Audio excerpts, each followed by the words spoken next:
Hello everyone. और आज इस वीडियो में अपन डिस्कस करेंगे जेनेटिक्स के बारे में। इससे तो आज की वीडियो में अपन बात करेंगे जेनेटिक्स का कुछ बेसिक्स पॉइंट, और उसके बाद अपन चलते चले जाएंगे हर एक जो टफ टॉपिक है उसको सब एक सिंपल ट्रिक के साथ करते करते कंप्लीट कर देंगे बड़ी चुटकियों में। कहते हैं जेनेटिक्स के स्टार्टिंग में अपन मेंडल का नाम आता है। जब भी जेनेटिक्स की बात आती है तो मेंडल साहब, इनका नाम तो आता ही आता है। तो इन्होंने अपना वर्क किया था 1856 टू 1863 तक वर्क किया था।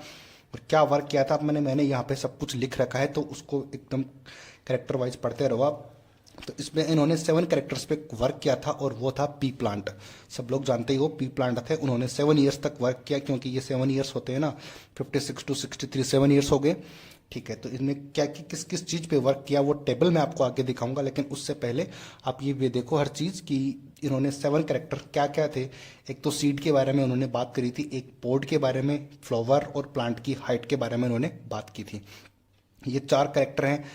कैरेक्टर तो 7 हैं, लेकिन हर सब के यानी कि सीड हैं वो 2 टाइप के होते हैं। एक तो कलर और साइज के बारे में, जो पोड है वो भी कलर और साइज, जो फ्लावर है उसका कलर और पोजीशन, और प्लांट की हाइट तो एक ही होगी, या तो टॉल या फिर ड्वार्फ। तो इस तरीके से उन्होंने 7 कैरेक्टर पे वर्क किया था। लेकिन जो प्लांट के टाइप थे, कितने पार्ट पर वर्क किया उन्होंने, तो वो 4 थे। यानी कि सीड पर, सीड के 2 हैं ना, तो सीड तो एक ही है, बट वो उनकी कलर और साइज के अकॉर्डिंग है, बाकी तो 4 ही हैं। तो इन चीज़ों पे उन्होंने वर्क किया था। कभी कभी ये भी पूछ लेते हैं, तो इनको भी आप ध्यान रखना। बाकी कैरेक्टर तो 7 ही थे। ठीक है, अब 7 कैरेक्टर हैं तो सबके 2-2 हैं, तो टोटल कितने हो गए, ये टोटल कितने कैरेक्टर हो गए, 2 2 2 2 to 4 4 to 6 6 एंड 7, टोटल 7 हो गए ना। तो 7 कैरेक्टर पे उन्होंने वर्क किया था, और 7 कैरेक्टर पे उन्होंने वर्क किया था। और सबका 2-2 पार्ट हैं कि जो सीड है वो कैसे हैं, तो वो अपन देखते हैं टेबल से। तो यही है वो टेबल जिसका आप सबको इंतजार था, कि जो अपनी एनसीईआरटी में दी हुई है। कि अब इसमें आती है, पहली चीज़ आती है प्लांट की हाइट। तो हाइट या तो प्लांट टॉल होगा या फिर ड्वार्फ होगा। अब एक बात इसमें और है कि जो इस साइड लिखे हुए हैं राइट हैंड साइड में, तो ये हैं डोमिनेंट कैरेक्टर, और इधर वाले जो हैं ये हैं रिसेसिव कैरेक्टर। आ गई बात समझ में। तो इसको इधर और इधर लिखने का भी काफ़ी ज़्यादा मीनिंग है इस चीज़ के अंदर, कि जब इधर जो भी लिखोगे आप, अगर ये टर्मिनल इस साइड लिख दिया तो इसका मतलब हो गया कि ये टर्मिनल डोमिनेंट हो जाएगा, और एक्सियल जो है वो रिसेसिव हो जाएगा। तो ठीक है, तो इसको इस तरीके से आप ध्यान रखना। बाकी ध्यान भी होगा, इतनी कोई ज़्यादा खास बात इसमें है नहीं। तो ये सारे कैरेक्टर हैं, तो इसके 7 हैं, तो 7 के 14 हुए ना ट्रेट्स टोटल। इस तरीके से भी क्वेश्चन पूछते हैं। या प्लांट की height tall and dwarf, flower colour है वायलेट और वाइट, फ्लावर पोजीशन है एक्सियल टर्मिनल। तो ये चीज़ें सबको पता होती है। ठीक है, तो ये टेबल दी हुई है, तो इसमें आप ध्यान रखेंगे हर चीज़। मैंने जो चीज़ थी वो बता दी, कि इस साइड वाले जो हैं वो डोमिनेंट होते हैं और इस साइड वाले रिसेसिव होते हैं। अगली बात करते हैं। तो अब ये पार्ट आ गया है कि इंपॉर्टेंट पॉइंट्स हैं। तो यहाँ से क्वेश्चन जो है कुछ न्यूमेरिकल्स टाइप में बनते हैं। वैसे न्यूमेरिकल कुछ होते नहीं है, बट फिर भी पूछते तो हैं। Number of type of gametes. अब गैमेट्स को निकालने के लिए अपन फॉर्मूला जो यूज करेंगे वो 2 की पावर n यूज करेंगे। अब यहाँ पे n क्या होता है, n होता है हेटेरोजाइगस। अब हेटेरो और होमोजाइगस, होमो का मतलब हो गया सेम सेम, या तो वो दोनों कैपिटल कैपिटल हैं या फिर दोनों स्मॉल स्मॉल हैं। तो अगर दोनों कैपिटल कैपिटल हैं तो वो होमोजाइगस हो जाएंगे, यानी कि सेम सेम से। और अगर थोड़ा सा भी डिफरेंट है, या एक स्मॉल है एक कैपिटल है, जैसे एग्जांपल मैंने दे रखा है कि ये कैपिटल टी और स्मॉल टी है, तो ये बिल्कुल सेम नहीं है, एक बड़ा है एक छोटा है, तो ये हो जाएगा हेटेरोजाइगस। और ये कैपिटल आर है, ये स्मॉल आर है, तो ये भी हेटेरोजाइगस। और ये दोनों हैं कैपिटल आर कैपिटल टी, यानी कि ये होमोजाइगस है, तो इनको काउंट नहीं करेंगे। मैंने एक क्वेश्चन लेके भी यहाँ पे बताया है, ताकि कंफ्यूजन कुछ भी नहीं रहे, क्योंकि जो इस तरीके से बताने से ज़्यादा अच्छा है कि एग्जाम्पल लेके बताएं, क्योंकि एग्जाम में तो अपन को डील तो क्वेश्चन से ही करना है। ठीक है, तो ये देखो, how much gametes will form, कितने गैमेट्स इसमें बनेंगे। तो अपन ने बताया था कि हेटेरोजाइगस को अपन ने काम में लेना है, होमोजाइगस को हाथ में नहीं लगाना है।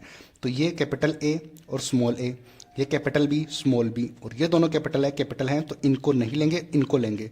तो कितने हुए, अपना फॉर्मूला गैमेट्स निकालने का 2 की पावर n यूज करेंगे।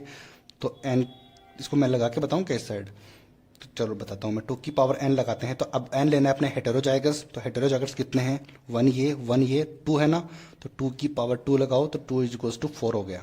तो अपना आंसर आ जाएगा 4th। आगे बात समझ में। इस तरीके से अपन को इस चीज़ को याद करके इसको टिक कर देना है। गैमेट्स की बात है, 2 की पावर n यूज करना है फॉर्मूला। और अब बात करते हैं फिनोटाइप। अब फिनोटाइप की बात आएगी तो भी इसका फॉर्मूला आएगा 2 की power n, number of type of phenotype. अब इसको याद कैसे करेंगे, अब जैसे कि इसको बताने का तरीका है कि ये P जो है ये P है इस तरीके से है। अब ये जो P वाला है इसको इस साइड घुमा दो, इसको यूं टर्न कर दो इस तरीके से टर्न करोगे तो U बन जाएगा, U बन जाएगा, इसको यूं कर दो, ये 2 बना नहीं बना, 2 बन गया ना। तो इस तरीके से इसी के लिए लगा देते हैं कि 2 है और 2 की पावर n तो यूज करना ही है, उसके ऊपर n और लगा दो, यानी कि 2 की पावर n। अब याद कैसे रखना है, फिनोटाइप का P पकड़ लो, उसको घुमा दो तो वो 2 बन जाएगा। आगे बात समझ में। अब n होता क्या है, यहाँ पे n होगा ये या तो मोनोहाइब्रिड क्रॉस या फिर डाईहाइब्रिड क्रॉस। अगर जो भी आएगा तो एग्जाम में अपन को बताएगा क्वेश्चन में पहले कि किस मोनोहाइब्रिड का फिनोटाइप बता दो या फिर डाईहाइब्रिड का फिनोटाइप बता दो। एग्जाम्पल पे अपन लेके देख।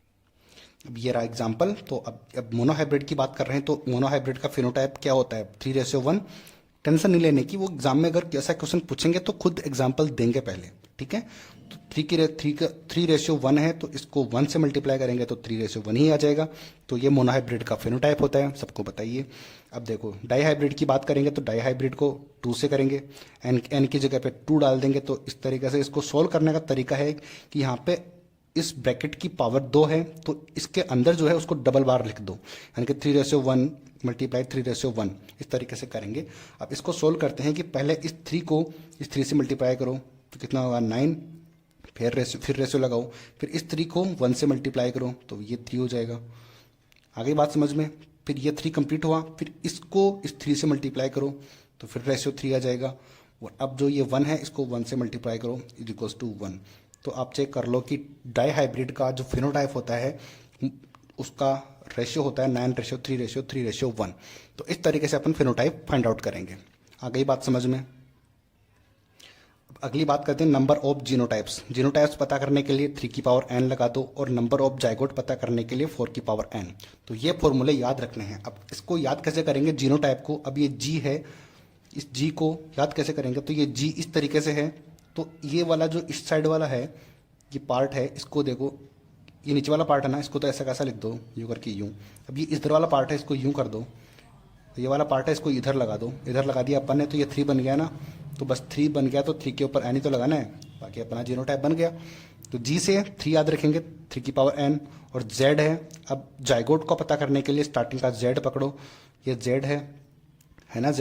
अब इस z का जो ये वाला पार्ट है एक, इसको हटा दो, यानी कि या तो इसको हटा दो, या तो इसको हटाओ या फिर इसको हटाओ। इसको हटा देता हूँ मैं एक बार। तो इस तरीके से करके इसको यूँ लिखो और फिर एक तरफ यूँ लगा दो किसी को, तो ये 4 बना नहीं बना, 4 बन गया ना ये। इस तरीके से किसी को भी इस यूँ लिखो और फिर यूँ लगा दो तो ये 4 बना नहीं बना, तो 4 बन गया। तो इसके बस आगे 4 की पावर n लगा दो, तो इस तरीके से अपना जाइगोट भी कंप्लीट हो जाएगा।